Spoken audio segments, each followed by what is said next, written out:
Heyo, Kate here from the Emerald Minecart, and before you ask, let me explain. First of all, I'm having problems with OBS and Stream Deck, specifically the record button that I use on my Stream Deck isn't really working at the moment, so right now I have to manually use my mouse to click record and stop record, which, kind of annoying, especially when I'm playing a game that immediately closes out when I, click on it. And second, for these type of commentary videos, I kind of want to do it like usual commentary YouTubers, aka having like a little character that has like different emotions and stuff. Even if, for now, I'm only going to be using this Funtime Foxy PNG because at the moment I want to one day commission someone to make like custom stands or something, but at the moment I'm just going to stick with this. Maybe I might do some changes later on. So yeah. And also another thing I want to mention, I will be using very little footage from the episode because, I don't want Toei to give me another copyright strike. So, yeah. And, technically there will be some footage, but it's going to be, really short, and also it's going to be muted, and it's not going to take up the whole screen, so yeah, there's that. So yeah, hopefully that doesn't bother you all, and yeah. Also, this is the first entry in a series or spin-off series from Review called First Impression. Now, usually this is for TV shows and stuff for the first episode or something. I might extend this to maybe games or movies or something, maybe. And that's definitely a huge maybe. But at the moment, it's mostly for TV shows, so yeah. And at the moment, this Geats episode is really the only one I have planned. Maybe I might do more. Maybe I might do a Q Ranger one when I get to watching Q Ranger, so yeah. But yeah, I hope you all like this. And anyways, let's get into the review. Oh yeah, I'm sorry, I forgot I have to manually do it. Man. Okay, so before we continue on, I do want to say, obviously I'm not Japanese, so I am going to butcher some names, and also when I introduce these characters, I'm only going to say their name first, and then I'm going to refer to them as their writer names, because that just makes things easier for me. So yeah. Our episode actually starts off with us seeing this sky island thing that's surrounded by these pillars, which, looks pretty cool. And we also see a person who is the person who hands out the desire drivers. Sync the locks dealer from Gaim, but a woman.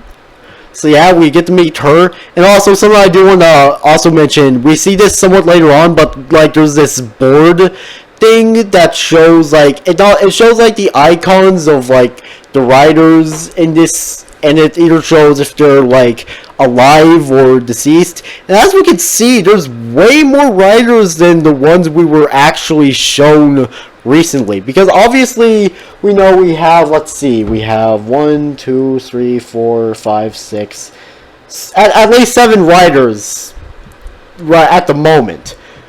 So also, as you can see, the board obviously shows we will have more than 7 riders, somewhere around 20 or something, which that will definitely beat out Kamen Rider Saber as the season that has the most riders. Obviously, I don't think these riders are going to be part of the main team, but hey, there's a possibility, I guess. But yeah, and also the main 3 riders at the moment are Geats, Buffa, and Shiroi, who is also known as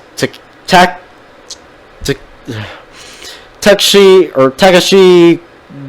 Yeah, I see what I mean, which I'm just going to refer to him as Kamen Rider Shiroi, which all I'm going to say is, don't get too attached to him when you see him. You'll see why. So yeah, And then we get to see our actual main character. That's right, Geats isn't shown off first. It's actually Kiwa Sakurai, also known as Kamen Rider Tycoon, who is actually one of two of our soon-to-be writers. And as we see, he's basically one of those characters who's really nice, and like it's really hard to hate him, and he just wants world peace. But sadly, his speech makes him lose at his job interview, which gets him very upset. But thankfully not that upset. He later talks to his sister, who is actually played by the same actor who plays Oni's sister from Dawn Brothers, and they talk about it, and then they get something to eat. So yeah, I don't know. I just find it funny that like his sister. I don't know why. Yeah, but anyways, something I do want to bring up. His sister actually does say, "Okay, if the world was ending, what would be the one thing you would eat?" Which is actually some foreshadowing of what is about to happen to this man. So yeah, so they're at the restaurant, and then this like squid-like character comes in, and obviously this is one of our bad guys or minion enemies, because most tokusatsu have like some sort of minion enemies. Like they're not that hard to beat, but they are somewhat of a challenge if you don't have rider powers or something. I don't know. So yeah, sadly, like the chef guy gets killed, but he comes back to life later on in something that happens, which I will explain. And like you think like the Kamen Rider Tycoon would run off with his sister, but sadly they are separated by these barrier things, which are invisible at first, but when you touch them, they look like these red glowing barbed wire things, which, you know, kind of cool. And as we can, if you saw, there were people who got killed. There was even if we didn't get shown this, some guy got impaled, like he was kicked to the ground and then impaled. There was even sound effects for it, which, you know, even if this isn't the Kamen Rider Amazon reboot, it's still kind of dark for a kids show, because again, remember, Kamen Rider is considered as a kids show, which is again kind of shocking considering what happens in Kamen Rider sometimes. So yeah, Tycoon runs off, and he later meets with Neon Kurama, also known as Kamen Rider Nago, aka the Cat Girl Kamen Rider, which all I just want to say, Toei, you did a good job on making the female writer a cat girl, especially since, you know how the internet loves their cat girls, you know how crazy they are for that shit. Cats, amazing. Girls, also amazing. You put the two together, boom, you got a masterpiece. That's all I'm saying. So yeah, the two meet up, as we can see, and they are about to be attacked, but then thankfully Kamen Rider Shiroi comes to save the day, and as we can see, he has one of the buckles, also known as what I'm going to refer to as the crossbow buckle, because I forgot the actual name. So yeah, and also, as you saw from like some of the riders, it's just like only like some actual noticeable different armor on the head, while the rest of the suit is black, which, you know, adds up for like more customization, I guess. So yeah, like thankfully he saves the two, and then not that later we also get to see Kamen Rider Buffa, who, you know, as you can see, you know, has a chainsaw sword, which is awesome. And hopefully I can get that, because seriously, that thing is fucking badass. I love it. And also, something I do want to mention about Kamen Rider Nago is the fact that she is actually in this an influencer, which, you know, considering that like some famous female influencers also kind of have like a cat girl aesthetic with them. To be honest, also genius, especially since I don't know why, it's just genius. So yeah, and also, as we can see, like those spider phone things are also used to show like how many points the riders get. Anyways, when Kamen Rider Shiroi gets our two soon-to-be Kamen Riders to a safe place, Kamen Rider Buffa comes back as well, but then this giant slug monster thing with like a castle on its back comes in, and at first I thought, oh, this is the main villain ship. Because, usually most main villain ship in, like, a Sentai or a Kamen Rider season are usually, pretty ridiculous looking.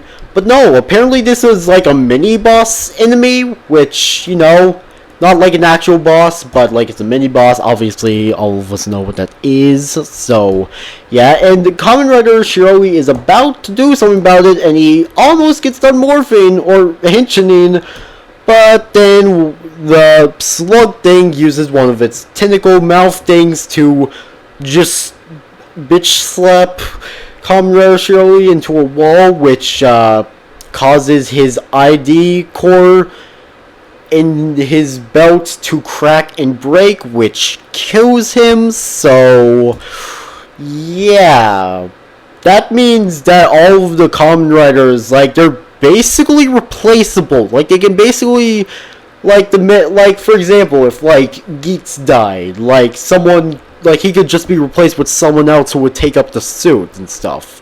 So, I wonder if that's ever going to be talked about in an episode. Maybe it will, maybe it won't. I don't know. But yeah, this guy, he was only introduced in the first episode, and he gets killed. Yeah, tough luck. So yeah, then the building breaks, and sadly, Tycoon tries to help Nago, but he fails. But thankfully, Kamen Rider Geats finally gets off of his ass, and he goes down to the... goes back down to Earth. I don't know if this, like, Sky Island is above Earth or something. Kind of looks like it. And he literally just drops down on his motorcycle, which, pretty cool. Which, also, by the way, his motorcycle can turn into a kitsune as well. Even if, he's also referred to as a fox. Fox, kitsune, who cares? Both of them are cute. Both of them are adorable. They laugh, they scream, I love them. But yeah, he comes down and safely saves Kamen Rider Nago. So yeah, and after a little conversation and stuff, we get to see his first henshin. Which, to be honest, not bad. I actually kind of do like the metal arm that just, like, appears and, like, grabs the armor and just, like, pushes it on Geats. We also get to see his boost form, and we also get to see his main form, as well as the feature that the action figures will have, where, like, you can, like, readjust them kind of to have, like, another form. Which, I'm very excited for the other action figures to come out. Oh man, I really hope the American and Japanese ones don't have that many differences. But yeah, anyways, we also get to see, like, his rider kick, which is pretty cool, which involves his motorcycle, which I always like it when, like, one of my favorite types of rider kicks is, like, when they involve their vehicle or something. That's one of the reasons why I find Kamen Rider Drive's rider kick to be one of the coolest ones, because it's literally just, like, a car circling around an enemy while, like, Kamen Rider Drive just constantly rider kicks the enemy. Like, that's awesome. But anyways, to get back on topic, yeah, this was, like, I really do like the fight scene. Also, I want to show these two pictures. First of all, come on, admit it, this picture is screenshot worthy. Also, this is also the picture of the slug thing, and then this is the picture of the rider kick. So, yeah, I'm sorry if that's, like, a crappy picture. And also, like, how he kills the thing is, like, first he gets eaten by it, but he does damage to it inside of it. Then he goes out of it, then he does his rider kick, and goes through the slug monster again, which kills it. And then we get to see okay, I don't think I would say villain. I would say villain, but maybe also, like, the person who is just, like, behind the scenes, who has, like, this weird looking mask. But, kinda skeleton-like, kinda not. I don't know. All I know is it looks weird. And I love it. And yeah, also, obviously, like most tokusatsu shows, like, we get a preview of the next episode. So, yeah, I can't wait to see our other Kamen Riders. And yeah, also Tycoon and Nago gets acquired for the team. So yeah, can't wait to see more of these. Hopefully, can't wait to see more of them. Hopefully, Kamen Rider Tycoon and the Kamen Rider Nago date, because I don't know why the two feel like they would be with each other. I don't know why. It's like Kamen Rider Tycoon deserves to have her. I'm just saying. Listen, I'm not making the ship. Okay, maybe I am, but still, all I'm saying is both of them need to be. Both of them deserve each other. That's all I'm saying. That is all I'm saying. So yeah, can't wait to see more of Kamen Rider Buffa too, because again, like, I love his design. His weapon is a chainsaw sword, which, you know, awesome. And yeah, Kamen Rider Geats, I also can't wait to see more of him. I'm actually kind of curious if it's like his his powerful form is like golden and makes him like an actual kitsune, like gives him like 8 tails or something, 9 even. Maybe they'll just like go out way to license like the 9 tails from Nintendo and make him look like a 9 tails or something. That'd be funny. I'm just saying. Hey, I'm just saying. But yeah, I can't wait for the rest of this show. More of the episodes come out. I love this. I love the show already. And yeah. And also, you may think I would give my rating, but right now, obviously the show literally just started, so no. Besides, that's saved for the main reviews. So yeah. So, anyways, Kamen Rider Geats was amazing. I loved it. And hopefully I can get any of the merchandise without bankrupting myself. I don't know if I can do that or not. I don't know. But yeah, so, anyways, that was it for this video. Make sure you all subscribe and like for more. And I'll see you all later. Peace out, Home Guards, and goodbye.